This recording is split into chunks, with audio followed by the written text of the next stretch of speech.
Sesuai dengan Peraturan Menteri Pendidikan, Kebudayaan, Riset, dan Teknologi Nomor 3 Tahun 2022 Pasal 1 yang menjelaskan bahwa dana alokasi khusus fisik merupakan dana yang dialokasikan dari APBN kepada daerah tertentu.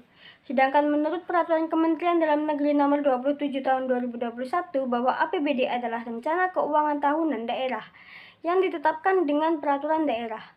Selanjutnya, terkait besaran dana yang dialokasikan untuk pendidikan telah diatur dalam Konstitusi Amandemen Undang-Undang Dasar tahun 1945 Pasal 31 Ayat 4 dan Putusan Mahkamah Konstitusi Nomor 13/PUU/6 tahun 2008 yang menjelaskan bahwa anggaran pendidikan yang dialokasikan sekurang-kurangnya 20% dari APBN dan APBD.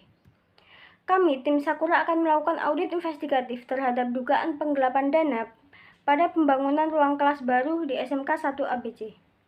Seperti kasus yang telah dilampirkan dalam soal, kami menduga bahwa adanya penyimpangan yang terjadi, sehingga kami melakukan cara untuk mendeteksi terjadinya fraud dengan melakukan audit investigatif. Untuk tahapan audit investigatif itu sendiri ada 4 tahapan, yaitu pra-perencanaan, tahapan perencanaan, tahapan pengumpulan dan pengevaluasian bukti, dan tahapan pelaporan. Pada tahapan pra-perencanaan, yang pertama ada WAT atau apa jenis penyimpangan dan dampaknya. Nah, pada kasus SMK 1 ABC, tim kami mengindikasikan adanya fraud atau penyimpangan pada penggunaan dana bantuan pembangunan ruang kelas baru di SMK 1 ABC dari dana APBN atau DAK dan APBD. Nah, di sini ada 3 jenis penyimpangan yang terindikasi telah dilakukan pada kasus ini. Yang pertama ada dokumen dan informasi yang dimuat pada RAB tidak valid. Yang kedua ada penggelapan dana pengadaan barang atau jasa. Yang ketiga ada kerjasama rahasia dengan pihak terkait.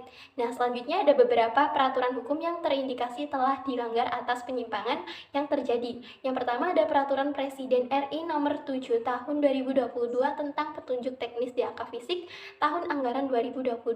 Yang kedua ada Permendikbudristek RI Nomor 3 Tahun 2022 tentang petunjuk operasional DAK Fisik bidang pendidikan tahun 2022.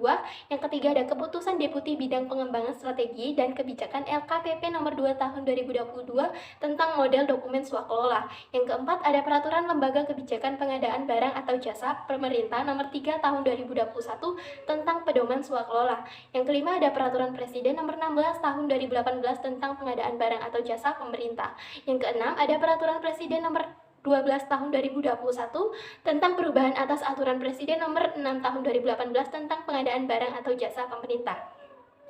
Nah, yang kedua ada where atau di mana tempat terjadinya penyimpangan. Yang pertama kami mengindikasikan di kantor tim swakelola dari internal SKBD.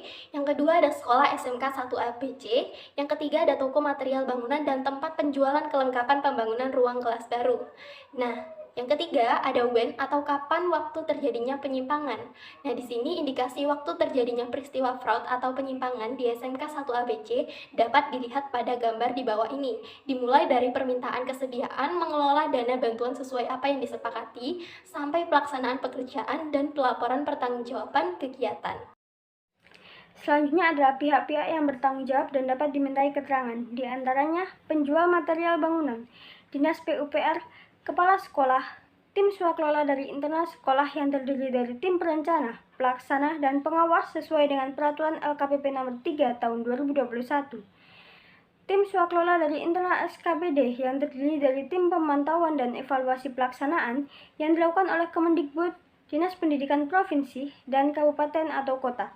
Komite sekolah sesuai dengan Peraturan Pemerintah Nomor 66 Tahun 2010, tukang dan kuli bangunan. Kemudian pada kasus tersebut diduga bahwa swakelola yang diterapkan adalah tipe 1. Berdasarkan penjelasan Bapak Cipto Prasetyo Nugroho selaku pengelola pengadaan barang atau jasa Direktorat Advokasi Pemerintah Daerah LKPP.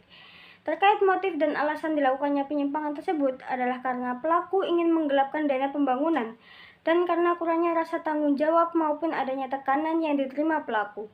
Alasan lain yaitu karena penerapan sistem swakelola yang dirasa akan lebih mudah untuk mengendalikan situasi sosial yang terjadi, dengan bekerja sama dengan pihak lain maupun dilakukan secara pribadi.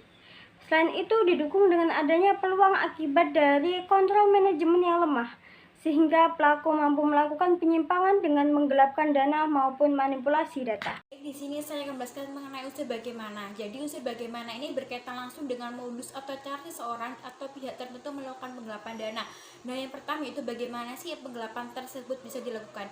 Jadi penggelapan tersebut bisa dilakukan karena adanya pengadaan barang atau jasa yang tak sesuai dengan kebutuhan. Yang kedua itu adanya kerjasama antar pihak sekolah dengan para pekerja proyek yang mana mereka melakukan manipulasi di setiap nota pembelian bahan bangunan. Yang ketiga, adanya kepentingan diri sendiri dari pihak sekolah seperti melakukan gaya hidup konsumtif tetapi kondisi keuangan rendah sehingga mereka menggunakan sebagian dana untuk memenuhi kebutuhan tersebut. Yang keempat, adanya pembohongan dana dari pihak atasan kepada penerima dana, yang mana ada kemungkinan dana yang turun sebenarnya lebih dari 2 miliar tapi diberikan pada penerima dana kurang dari itu. Yang terakhir yaitu adanya pembohongan jumlah pembelian bahan bangunan oleh pekerja, di mana para pekerja melipat gandakan harga bahan bangunan tersebut. Selanjutnya, bagaimana akibat yang ditimbulkan dari peristiwa penggelapan dana tersebut. Yang pertama yaitu pembangunan fisik ruang kelas baru tidak selesai secara 100%, hanya 180% dikarenakan dana yang dianggarkan telah habis. Yang kedua yaitu memberikan dampak negatif kepada siswa dan guru dikarenakan kualitas bahan-bahan bangunan tidak sesuai seperti bangunan nantinya menjadi roboh dan yang lainnya. Sini ada unsur berapakah, di mana unsur berapakah ini berkaitan langsung dengan informasi keuangan negara yang dapat dirugikan akibat penggelapan dana yang dilakukan. Nah, berapa sih besar kerugian atas penyimpangan yang telah dilakukan? Jadi kerugian ini sebanyak 400 juta, yang mana 400 juta ini diperoleh dari 20% dikalikan dengan jumlah APBN dan APBD sebesar 2 miliar. Dikarenakan pekerjaan proyek pembangunan yang seharusnya selesai 100% ternyata diperkirakan hanya 180%. Di sini ada tahapan perencanaan, di mana perencanaan audit investigatif ini dilakukan setelah adanya informasi awal. Kemudian dilakukan penentuan hipotesis. Nah, hipotesis ini disusun berdasarkan hasil analisis dari informasi tersedia dan atas jawaban dari pertanyaan 5W dan 2H. Hipotesis atau anggapan dasar yang ditetapkan adalah terjadi penyalahgunaan dana fraud dengan kejahatan utama adalah penggelapan dana. Nah, penggelapan ini dilakukan pada pembangunan fisik ruang kelas baru SMK 1 ABC yang bersumber dari APBN dan APBD, sehingga dugaan jawaban tersebut merupakan kebenaran yang sifatnya sementara yang akan diuji kebenarannya melalui data yang dikumpulkan serta audit investigatif dan ditindaklanjuti. Pada tahapan pengumpulan dan pengevaluasian bukti, dokumen yang dapat dijadikan sebagai barang bukti diantaranya yang pertama ada rencana anggaran biaya atau RAB pembangunan ruang kelas baru di SMK 1 ABC. Kedua ada pembukuan untuk mengelola dana bantuan pembangunan fisik ruang kelas baru. Ketiga ada laporan realisasi penggunaan dana tiap sumber dana yang dibuat tiap triwulan. Keempat ada laporan rekapitulasi realisasi penggunaan APBN DAK dan APBD yang dibuat tiap triwulan. Kelima ada hasil opname kas dan berita acara pemeriksaan kas.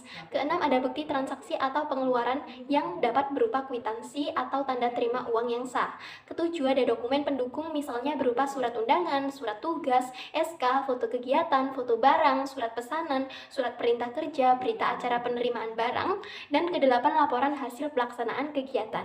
Selanjutnya ada tahapan pelaporan, di mana penyusunan laporan hasil audit investigatif bertujuan untuk menindaklanjuti adanya indikasi korupsi. Nah, pelaporan ini harus mampu mengungkapkan fakta-fakta yang ada dan menghindari sejauh mungkin mengungkapkan hal yang masih bersifat subjektif dan bias. Nah, hasil audit investigatif membuktikan bahwa adanya penggelapan dana pada SMK 1 ABC. Maka laporan hasil audit investigatif akan diserahkan kepada kejaksaan untuk ditindaklanjuti dan diproses secara hukum.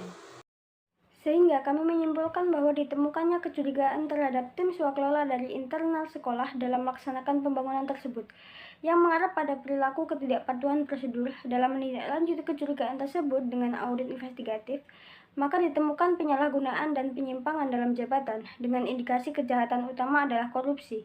Dilatar belakangi akar permasalahan dari segi kelima komponen fraud Pentagon pada tim swakelola dari internal sekolah SMK 1 ABC.